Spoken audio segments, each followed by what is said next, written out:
इस युद्ध में बार बार उस 440 किलोग्राम यूरेनियम का जिक्र हो रहा है जिसे ईरान 60% तक एनरिच कर चुका है। 60 या 65%। इजराइल और अमेरिका का आरोप है कि अगर ये यूरेनियम 90% तक एनरिच हो जाता तो ईरान इससे कम 11 परमाणु हथियार बना लेगा और इसी आधार पर अमेरिका इस युद्ध को सही भी ठहरा रहा है। लेकिन क्या आप इस बात पर विश्वास करेंगे कि ईरान कभी परमाणु हथियार बनाना ही नहीं चाहता था? ऐसा दावा ईरान कर रहा है। ईरान के पूर्व सुप्रीम लीडर अयतुल्लाह खामेनी ने तो यह कहा था कि परमाणु हथियार इस्लाम धर्म में हराम है और ईरान को परमाणु हथियारों की कोई आवश्यकता नहीं है। अटलांटिक काउंसिल की रिपोर्ट के मुताबिक साल 2004 में जब हसन रूहानी ईरान की तरफ से न्यूक्लियर डील को लेकर बातचीत कर रहे थे, तब उन्होंने पूरी दुनिया को यह बताया था कि अयतुल्लाह अली खामेनी ने परमाणु हथियारों के खिलाफ एक फतवा जारी किया है। यह फतवा मौखिक रूप से जारी हुआ था उनके मुताबिक, जिसमें अयतुल्लाह अली खामेनी ने कहा था कि एक इस्लामिक देश परमाणु हथियार का इस्तेमाल कभी नहीं कर सकता। ईरान की कई किताबें, आधिकारिक दस्तावेजों और यहां तक कि पश्चिमी मीडिया ने भी अपनी कई रिपोर्ट्स में इस बात को दोहराया कि ईरान परमाणु शक्ति नहीं बनना चाहता। ईरान इंटरनेशनल के मुताबिक साल 2010 में अयतुल्लाह अली खामेनी ने सार्वजनिक मंच से इसका ऐलान भी किया था, जिससे यह पता चलता है कि ईरान को कभी परमाणु हथियार बनना ही नहीं चाहता था। उसने अपना न्यूक्लियर प्रोग्राम तब शुरू किया जब कई कोशिशों के बाद भी अमेरिका ने ईरान पर लगाए गए प्रतिबंधों को वापस नहीं लिया। ईरान के शीर्ष नेतृत्व, टॉप लीडरशिप और आईआरजीसी को यही लगा कि अगर इन प्रतिबंधों को हटवाना है तो इसके लिए कुछ ऐसा करना होगा जिससे अमेरिका पर दबाव बनाया जा सके। यही सोचकर ईरान ने अपने न्यूक्लियर प्रोग्राम को आगे बढ़ाया और यूरेनियम के एनरिचमेंट की कोशिशें शुरू कर दी। इससे ईरान जो चाहता था वो हुआ भी। जो अमेरिका ईरान से बातचीत करने को भी तैयार नहीं था, वो ईरान के न्यूक्लियर प्रोग्राम की खबरें सुनकर उससे नए सिरे से चर्चा करने के लिए तैयार हो गया। यानी कुल मिलाकर अगर आप देखें तो इस खबर का यही अर्थ निकलता है कि ईरान ये कहता था कि हम न्यूक्लियर पावर का इस्तेमाल नहीं करना चाहते, लेकिन हम न्यूक्लियर पावर बना रहे हैं सिर्फ इसलिए ताकि वो डेटरेंस के लिए हमारे साथ काम आए, कोई हम पर हमला ना करे, अमेरिका भी हमसे बात करने को मजबूर हो। साल 2015 में जब अमेरिका ने ईरान के साथ एक न्यूक्लियर डील की, तब ईरान ने बिना वाद विवाद के इसे अपनी मंजूरी दे दी। और मंजूरी इसलिए दी क्योंकि ईरान का मकसद ही यही था कि अमेरिका उस पर लगाए गए सभी प्रतिबंधों को, सैंक्शंस को हटाए और बदले में ईरान अपने न्यूक्लियर प्रोग्राम को सीमित कर ले। इस समझौते को joint comprehensive plan of action कहा गया। साल 2016 में इसे लागू भी कर दिया गया। इस बातचीत में अमेरिका के अलावा कई देश थे, China, France, Russia, Britain, Germany. अब ईरान जो चाहता था वो उसे अमेरिका से मिल गया था। उसने अपने परमाणु कार्यक्रम को सीमित कर लिया था। लेकिन इसके बाद डोनाल्ड ट्रंप अमेरिका के राष्ट्रपति बने। साल 2018 में उन्होंने ईरान के साथ इस समझौते को रद्द कर दिया। ईरान पर फिर से कड़े प्रतिबंध लगा दिए। इससे ईरान के लिए एक बार फिर से अपना कच्चा तेल बेचना मुश्किल हो गया। वो आर्थिक कंगाली की तरफ जाने लगा। राष्ट्रपति ट्रंप ने इस समझौते को खत्म किया तो ईरान ने फिर से अपने परमाणु कार्यक्रम का लिवरेज लेने की कोशिश की। ईरान ने यूरेनियम को तेजी से एनरिच करना शुरू कर दिया। इंटरनेशनल एटॉमिक एनर्जी एजेंसी के मुताबिक पिछले साल तक वो 6000 किलोग्राम यूरेनियम को 5% तक, 184 किलोग्राम यूरेनियम को 20% तक, 440 किलोग्राम यूरेनियम को 60% तक एनरिच कर चुका था। अब ईरान का यह परमाणु कार्यक्रम तेजी से आगे बढ़ रहा था तो अमेरिका एक बार फिर उससे बातचीत करने के लिए आया और ईरान भी इसी का इंतजार कर रहा था, क्योंकि न्यूक्लियर एनर्जी के जरिए वो बार बार अमेरिका का हाथ समेटने की कोशिश कर रहा था। वो अंत में यही चाहता है कि उसके ऊपर लगे हुए प्रतिबंध खत्म हो, सैंक्शंस खत्म हो। इस युद्ध की शुरुआत से पहले तक जिनीवा में अमेरिका और ईरान की डील पक्की मारी जा रही थी और ईरान का कहना है कि वो अमेरिकी प्रतिबंधों को हटाने के लिए उसकी कुछ शर्तें मानने के लिए तैयार भी हो चुका था। लेकिन इसके बावजूद अमेरिका ने इजराइल के साथ मिलकर उस पर हमला किया। अयतुल्लाह खामेनी, उनके परिवार के लोगों के साथ ईरान की टॉप लीडरशिप सबको खत्म कर दिया। ये पूरी कहानी बताती है कि ईरान को परमाणु हथियार नहीं बनाने थे, लेकिन वो अमेरिका के प्रतिबंध हटाने के लिए अपने परमाणु कार्यक्रम को एक दबाव की तरह इस्तेमाल कर रहा था, लेवरेज की तरह इस्तेमाल कर रहा था। लेकिन यह खतरा तो विश्व के सामने था ही कि अगर ईरान परमाणु हथियार बना लेता है, ऐसे में क्या वो इसका गलत इस्तेमाल करेगा। लेकिन आखिर में सब कुछ खराब हो गया। आज अमेरिका और ईरान इस युद्ध को लड़ रहे हैं और इस युद्ध के कारण पूरी दुनिया कच्चे तेल, नेचुरल गैस के संकट से जूझना पड़ रहा है। एक बड़ी आर्थिक मंदी आने का भी दौर शुरू हो सकता है। खतरा तो मंडरा ही रहा है।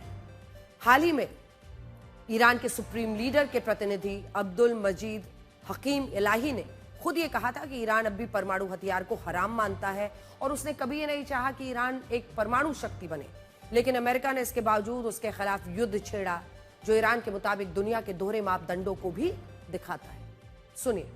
According to the fatwa of Supreme Leader of Islamic Republic of Iran, Ayatollah Imam Khamenei, Iran never wants to have nuclear weapons. Why? Because it is haram. But Iran at the same time wants to have nuclear peaceful power for some social and humanity treatment. They are looking for that one.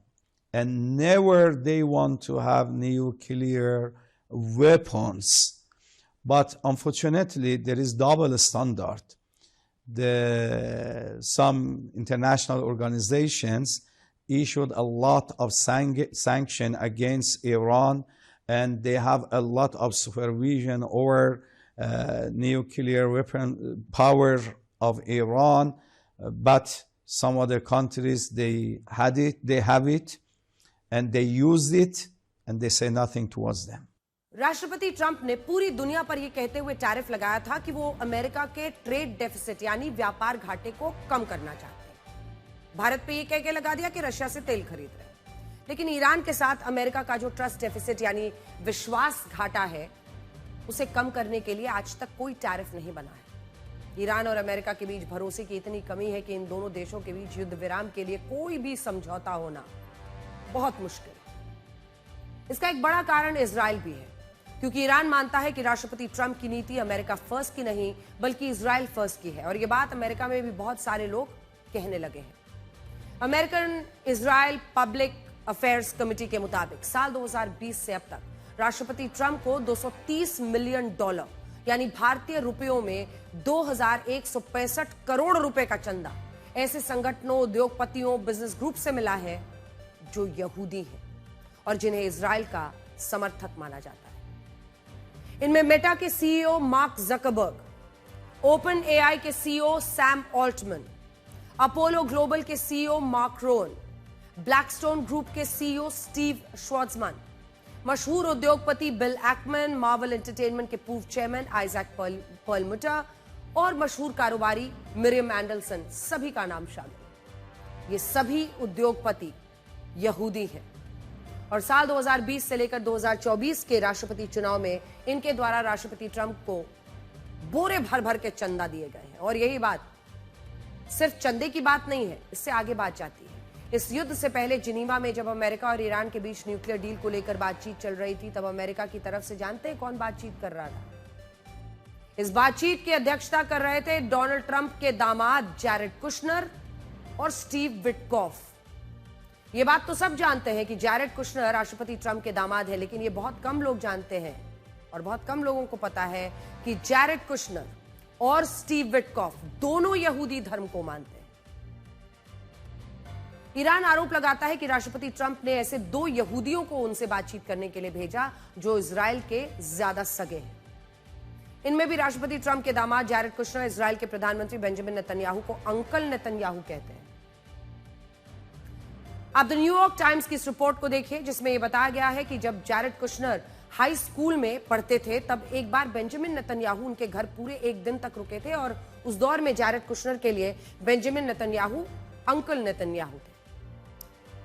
दूसरे विश्व युद्ध में जब Europe में लाखों यहूदियों को मारा गया, तब जैरेड कुशनर के दादा दादी उस हॉलोकॉस्ट में मुश्किल से बचे थे। यही कहानियां जैरेड कुशनर ने अपने माता पिता से बचपन में कई बार सुनी।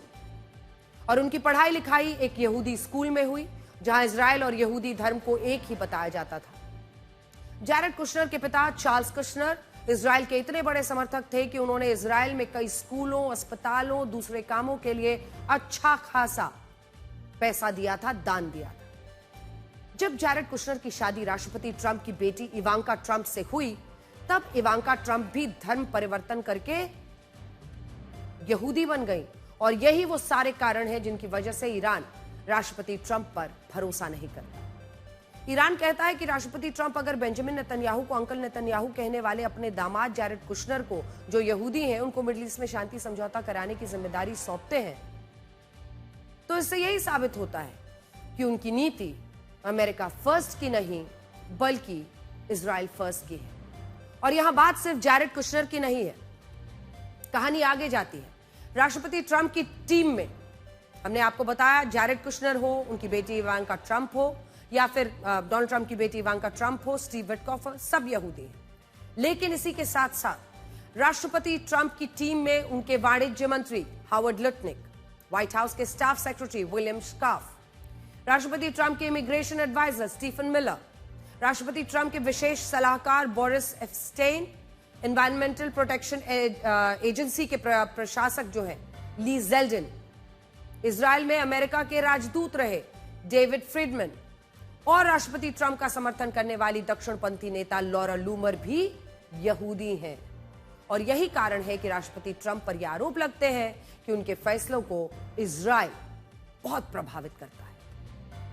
We have to get the people of our country, of this country, to love Israel more. I have to tell you that. We have to do it.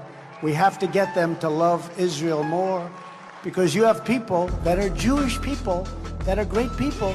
They don't love Israel enough. You know that. You know that. We're going to take back our country, and we're going to make Israel great again. As President of the United States, I will always support Jewish Americans, and I will always be a friend and a champion to the Jewish people. I have been. But it's very simple. Joe Biden betrayed America and betrayed Israel. But as your president, I will stand with Israel 100%. We have to. We have to. I was also proud to be the best friend Israel has ever had in the White House by far.